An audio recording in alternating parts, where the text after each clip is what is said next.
রাহুল দ্রাবিড় যে মানুষটা সৌরভ গঙ্গোপাধ্যায় বা সচিন টেন্ডুলকারের মতো প্রতিভাবান হওয়ার পরেও বারবার সফল হওয়ার পরেও থেকে গিয়েছেন প্রচারের আড়ালে।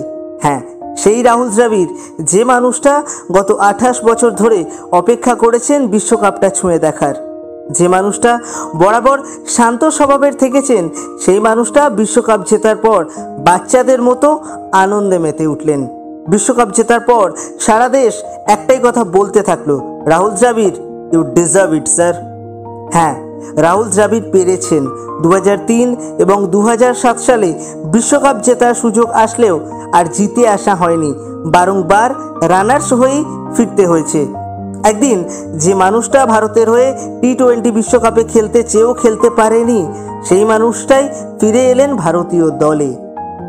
তবে ব্যাটসম্যান বা অধিনায়ক হিসাবে নয়, ফিরে এলেন ভারতীয় দলের হেড কোচ হিসাবে।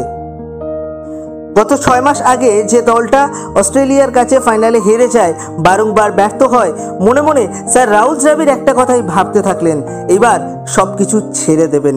কিন্তু ভারতীয় ক্রিকেট বোর্ডের অনুরোধে থেকে যান হেড কোচ হিসাবেই। স্যার রাহুল দ্রাবিড় কোচ হিসাবে গর্বের সাথেই বিশ্বকাপ ট্রফি জিতেই দায়িত্ব ছাড়লেন।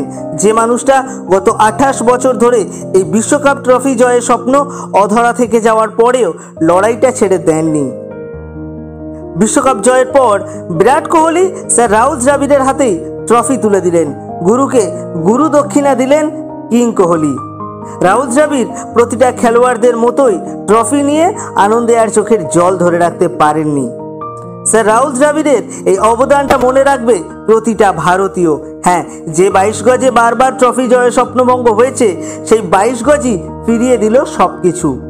একজন ব্যাটসম্যান হিসাবে স্যার রাহুল দ্রাবিড় যেটা করতে পারেননি, একজন কোচ হিসাবে সেটাই করে দেখালেন। যে জায়গা থেকে একদিন খালি হাতে ফিরতে হয়েছিল স্যার রাহুল দ্রাবিড়কে, আজ সেই জায়গায় দাঁড়িয়ে মাথা উঁচু করে বিশ্বকাপ ট্রফি হাতে নিয়েই ফিরলেন ভারতীয় দল। স্যার রাহুল দ্রাবিড় না থাকলে হয়তো এই বিশ্বকাপটা হতো না, স্যার রাহুল দ্রাবিড় না থাকলে এই লড়াইটা জেতা যেত না, স্যার রাহুল দ্রাবিড় না থাকলে এই শনিবারের রাতটা 140 কোটি ভারতীয় দেখতে পেত না।